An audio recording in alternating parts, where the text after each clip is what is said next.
Hello everyone, my name is Vanya. I'm from Brazil and I'm married to Mark, who is from South Africa. I've been in this journey of cross-cultural marriage for almost 20 years, and in the last 15 years we have been living in the UK. I'm very privileged to have two very nice kids, teenagers now. As a young person, I was raised in a monocultural family. I never knew how much cross-cultural relationship would be part of my life, and the more I'm surrounded about cross-cultural issues and living, the more I'm intrigued about it. I love it. In fact, I'm passionate about learning more and more about it and talking about the cross-cultural marriage and cross-cultural living. In a very special way, I was engaged in the Ministry of Member Care, and I had the privilege to be studying more about it and be more involved in member care for the last 20 years, I would say, as well. Following my desire to learn more about cross-cultural marriage, I did my dissertation on my master's in member care in how can best mission organizations, agencies to support cross-cultural married couples and families when they are in the field and when they return. When I talk about cross-cultural marriage, I mean couples who have been born or raised in different culture, not necessarily different countries. Some of them would have and share the same languages, but the majority won't share the same language either. It's not only common knowledge, but also statistics has proved that more and more cross-cultural marriage has become a norm. In doing a research with one of the organizations that I did a survey, more than 30% of the couples were in cross-cultural marriage. This brings a lot of issues which we are going to be talking. This is the first of a series of talks that we are going to be having about cross-cultural marriage, and mainly the idea is to support you as a member care provider in supporting your cross-cultural married couples in your organization. And we are going to be talking today a bit of what kind of policies your organization have when you receive a couple in cross-cultural marriage, and trying to understand them a bit more will help when we have a couple where each one comes from one country, a different country. We need to be very clear, the organization needs to be very clear, and which country actually is the base country. When we have couples in cross-cultural marriage, we have to be very aware that we might have a sending base in each one of those countries, and we need to be clear to which sending base this couple are related to.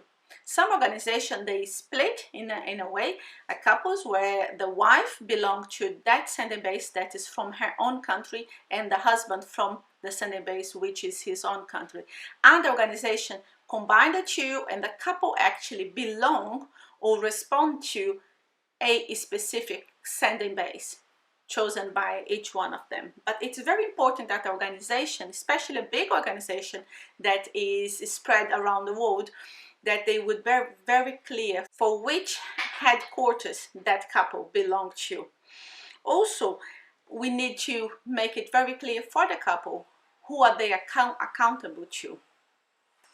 Cross-cultural married couples are part of a blended culture, and this brings a colorful and rich atmosphere.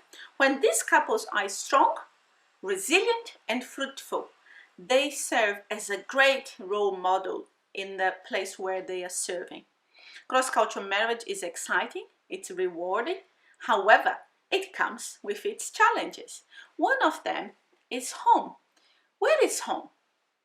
It is always be true for cross-cultural married couples that at least one of them will never be in their own home, no matter where they live.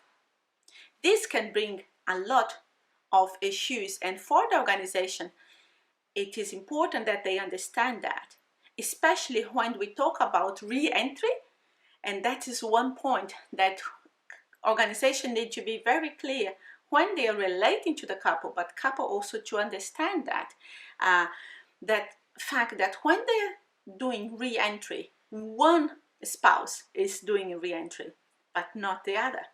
What is the organization going to do about it? How can they support the couple in that situation?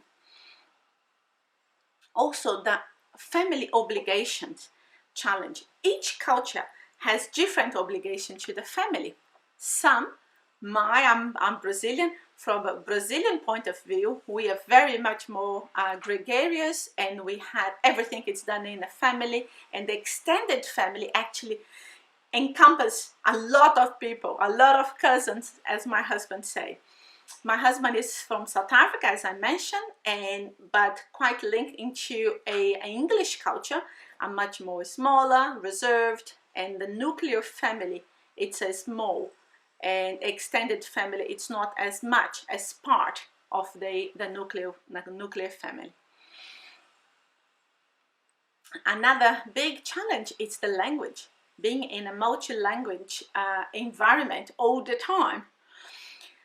For couples who are in cross-cultural marriage, it is very important that they understand their spouse's language. Even though if they don't speak it properly or perfectly, it is important that they understand a bit of the heart language.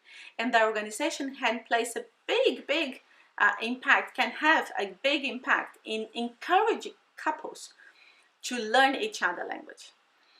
And organizations should motivate and create opportunity for the couple to live in each other's country as well. Because when you live in each other's country, we can learn and we can absorb a bit of the culture, even if it's not for a long period, but at least for a good chunk of time. I always say it's important that couples live in each other's culture and country. I just mentioned a few of the challenges here, and there is much more, but thinking of the organization and think how can the organization best support those couples, and especially when they are entering the organization, the process of selection, process of training, it's to making very clear guidelines and understanding the cross-cultural married couples, understanding that they are not just married, as some organizations think, oh, they are just married couple. Yes, they are married couple with the extra element of being in different culture, from different culture, and having to be learning about them all the time.